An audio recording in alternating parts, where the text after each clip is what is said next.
अब इसको अगर हम सोल्व करते हैं तो देख लो इसको सोल्व कैसे करेंगे।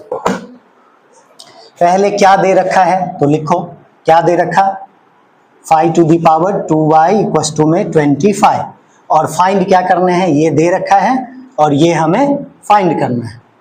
ठीक है, तो ये फाइंड हम क्या कब करेंगे, जब हमें y की वैल्यू पता चल जाए, तभी इसका आगे प्रोसेस होगा, क्योंकि सिंगल टर्म वैल्यू है। अभी तो सिंगल टर्म वैल्यू की कोई प्रोसेस होता नहीं जो तुम कर लोगे, और यहाँ तुम्हें y की वैल्यू अभी पता है नहीं, तो पहला काम है कि इस वैल्यू से y की वैल्यू फाइंड करो, y की वैल्यू निकालो।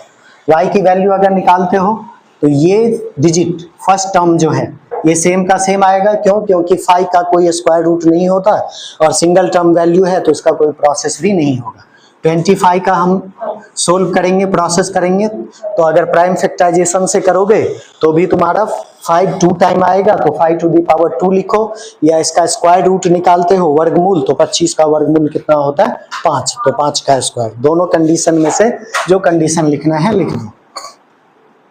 तो इक्वल टू के प्रोसेस में सामने सामने की वैल्यू कैंसिल हो जाता है, अगर बीच में इक्वल का प्रोसेस साइन हो तो, बराबर का चिन्ह हो तो हमने कैंसिल कर दिया, तो बचा क्या 2y इक्वल्स टू में 2, फिर से ये और ये कैंसिल हो गया, कुछ नहीं बचा, तो कितना है 1, 2 1 जा 2, 2 1 जा 2, तो y की वैल्यू कितने हो गए, y की वैल्यू निकल गया।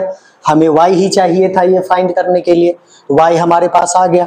अब y आ गया तो तुम क्या करोगे, ये जो वैल्यू है वो वैल्यू पहले लिख लो और इसके प्लेस पे y की वैल्यू पुट कर दो, माइनस का माइनस, y के प्लेस पे कितना लिखेंगे 1, y के प्लेस पे अगर हम 1 लिखते हैं तो पावर माइनस में आ गया, और मैथ का रूल कहता है कि पावर को कभी भी हम माइनस में नहीं छोड़ सकते, उसके आगे स्टेप हमें करने होते हैं, प्रोसेस करने होते हैं।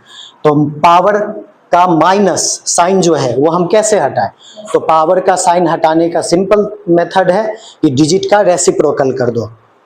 ठीक है, यानी नीचे की संख्या ऊपर, ऊपर की संख्या नीचे, तो तुम बोलोगे नीचे तो कोई संख्या ही नहीं है, तो नीचे संख्या नहीं है तो बाय डिफॉल्ट कितना होता है, इतनी मैथ तो आती ही होगी, बाय डिफॉल्ट 1 होता है अगर नीचे संख्या नहीं है तो। अब क्या बनेगा, 1 चला जाएगा ऊपर और 5 आ जाएगा नीचे। अब इसके पावर क्या बन गए 1, पावर 1 ही है, लेकिन अब साइन नहीं रहेगा। किसी भी डिजिट का पावर 1 है तो इसका मतलब ये हुआ कि उन डिजिट को हम 1 टाइम ही लिखेंगे, एक ही बार लिखेंगे, तो इसका ये आंसर होगा।